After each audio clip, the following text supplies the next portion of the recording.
আজ থেকে শুরু হচ্ছে বাদল অধিবেশন। সংসদের বাদল অধিবেশন চলবে 13ই আগস্ট পর্যন্ত এবং এই কয়েকটা সপ্তাহ জাতীয় রাজনীতির কেন্দ্রবিন্দু লোকসভা এবং রাজ্যসভায়, কারণ একাধিক গুরুত্বপূর্ণ বিল পেশ এবং পাস করার জন্য প্রস্তুত সরকার। অন্যদিকে বিরোধীরা তারাও স্ট্র্যাটেজি নিয়ে রেখেছে কিভাবে সরকারকে কোণঠাসা করবে। সব মিলিয়ে একেবারে অধিবেশনের প্রথম দিন থেকেই উত্তপ্ত হওয়ার একটা সম্ভাবনা রয়েছে। বিভিন্ন গুরুত্বপূর্ণ বিল পেশ করা হবে, তার মধ্যে বিশেষভাবে নজর রয়েছে রাজ্যসভায় একটি বিল আনা হচ্ছে যেখানে বন্দে মাতরমকে আমরা দেখেছি এর আগে যে জাতীয় সঙ্গীত জাতীয় পতাকা অবমাননা করা হলে শাস্তির বিধান রয়েছে। এবার 3 বছরের জেল হবে এবং বন্দে মাতরম কেউ যদি গাইতে বাধা দেয় বা কেউ যদি কোনো রকমভাবে অবমাননা করে বন্দে মাতরমের, তাহলেও কিন্তু এই শাস্তির বিধান থাকছে। কি কি রয়েছে, এই পরিবর্তন কি আনা হচ্ছে, মৈত্রেয়ী রয়েছে আমার সঙ্গে, আমার সহকর্মী, আরও জানবো। মৈত্রেয়ী, একটু ডিটেলে যদি বুঝিয়ে বল। দেখো, এই যে বিল আনা হচ্ছে, অর্থাৎ যে বিলের যে হেডার হচ্ছে prevention of insults to national honour amendment bill 2026। আগে 1971 সালের একটি আইন রয়েছে যেটি জাতীয় সঙ্গীত বা ন্যাশনাল অনার তার কিভাবে প্রোটেকশন রাখতে হবে, কি ধরনের সম্মান জ্ঞাপন করতে হবে তার কথা বলে এবং সেক্ষেত্রে দাঁড়িয়ে তার অবমাননা হলে কি পদক্ষেপ করা হবে সেই কথাও কিন্তু 1971 সালে সেই আইন বলতো। কিন্তু বন্দে মাতরমের সেখানে স্থান ছিল না এবং আমরা সম্প্রতি দেখেছি যে বর্তমান সরকার তারা বন্দে মাতরমের সেই হারানো যে গ্লোরি সেটা ফিরিয়ে আনার জন্য তারা একাধিক পদক্ষেপ করেছে এবং ইতিমধ্যেই আমরা দেখেছি যে স্বরাষ্ট্র মন্ত্রকের তরফ থেকে গাইডলাইন জারি করা হয়েছে। এবার বন্দে মাতরমের কোনোভাবে অসম্মান করা হলে অথবা বন্দে মাতরম গাওয়ার সময় কোনোভাবে বাধা দেওয়া হলেও তার যাতে জনগণ মন বাধা দেওয়ার ক্ষেত্রে যেরকম শাস্তিমূলক ব্যবস্থা হয় সেই একই ক্যাটাগরি যাতে পেতে পারে সেই ব্যবস্থাই কিন্তু এই বিলে করা হচ্ছে এবং সেই কারণেই কিন্তু এই বিল আনা হচ্ছে। ফলে বন্দে মাতরমের এরপর থেকে যদি অবমাননা করা হয় বা বন্দে মাতরমের গাওয়ার ক্ষেত্রে যদি কোনো রকমের ভুল ত্রুটি করা হয় এবং ইচ্ছাকৃতভাবে এই গান গাওয়ার থেকে বাধা দেওয়া হয়, ঠিক যেমনটা জাতীয় সঙ্গীতের ক্ষেত্রেও যদি বাধা দেওয়া হয় সেক্ষেত্রে দাঁড়িয়েও 3 বছর পর্যন্ত সাজা হতে পারে, 3 বছর পর্যন্ত জেলের সাজা হতে পারে। ফলে এবার এই অবমাননা করলে যে জেলের সাজা সেটাও কিন্তু যুক্ত করা হচ্ছে। ফলে কোথাও গিয়ে একটা মানুষের দায়বদ্ধতাও যাতে আসে বন্দে মাতরমের ওপর একই রকমভাবে যেমনটা তাদের জাতীয় সঙ্গীতের ওপর রয়েছে সেটারই প্রভিশন এবং তার অবমাননা হলেও বাকি পদক্ষেপ হবে তারই একটা আইনি উপায় এই বিল আনতে চলেছে। এবং আজকে অধিবেশন ইতিমধ্যেই শুরু হয়ে গিয়েছে, বাদল অধিবেশন, এবং আজকেই রাজ্যসভায় এই বিল পেশ করতে চলেছেন কেন্দ্রীয় স্বরাষ্ট্রমন্ত্রী অমিত শাহ। ধন্যবাদ মৈত্রী।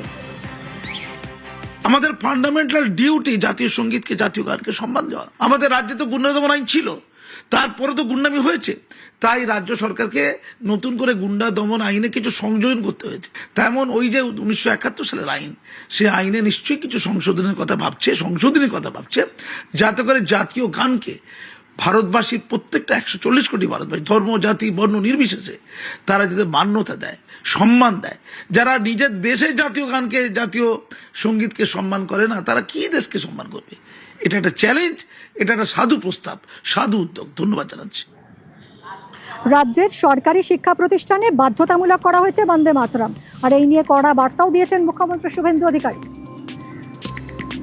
সঞ্জীবনী মন্ত্র বন্দে মাতরম, এটা আমরা বিদ্যালয়ে কলেজে শিক্ষা প্রতিষ্ঠানে সরকারি সাহায্য প্রাপ্ত সমস্ত প্রতিষ্ঠানে প্রার্থনা সঙ্গীতে কার্যকর করেছি। আমরা দেখছি দাঁড়াতে তো বাধ্য হচ্ছে, অনেকে ঠোঁট নড়ছে না, ঠোঁটটাকেও নাড়াতে হবে, একটু সময় লাগবে। দাঁড়িয়ে তো পড়ছে, সরকার বলেছে, কিন্তু ঠোঁট নড়ছে না, সেটাও করব আমরা। ভরসা রাখুন, যে প্রত্যাশা, যে আশা, যে স্বপ্ন আপনারা আমাদের নিয়ে দেখেছেন পূরণ করার দায়িত্ব আমাদের, আমরা সেটা করব। কংগ্রেস বন্দে মাতরমকে খণ্ডিত করেছে।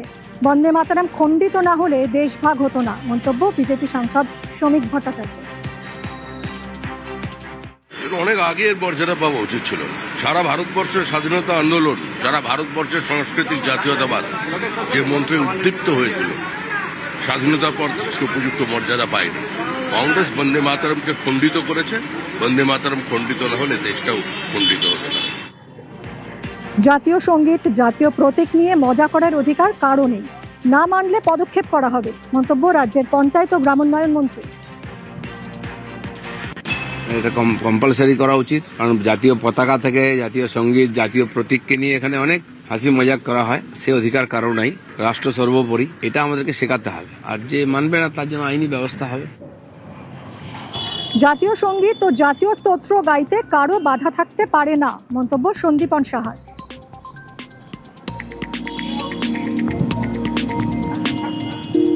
বন্দে মাতারাম এবং জনগণ মন একটা আমাদের ন্যাশনাল অ্যান্থেম, আরেকটা আমাদের ন্যাশনাল সং।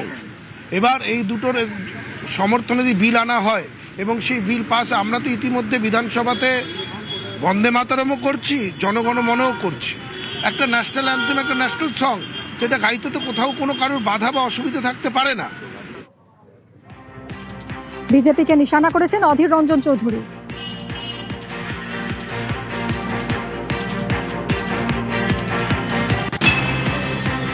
আমরা একটা বিরোধিতা গত লোকসভাতে করেছি, এখনো করব। ভারতবর্ষের যে সরকার স্বাধীনতার পর তৈরি হয়েছিল সেখানটা বিস্তারিত আলোচনা করার পর বন্দে মাতরম হয়েছিল ন্যাশনাল সং, জাতীয় গান। বন্দে আর জনগণ মন হয়েছিল ন্যাশনাল অ্যান্থেম। গণপরিষদে আলোচনা করে এই সিদ্ধান্ত নেওয়া হয়েছিল বাবা সাহেব আম্বেদকর থেকে আরম্ভ করে সকলের সম্মতিতে।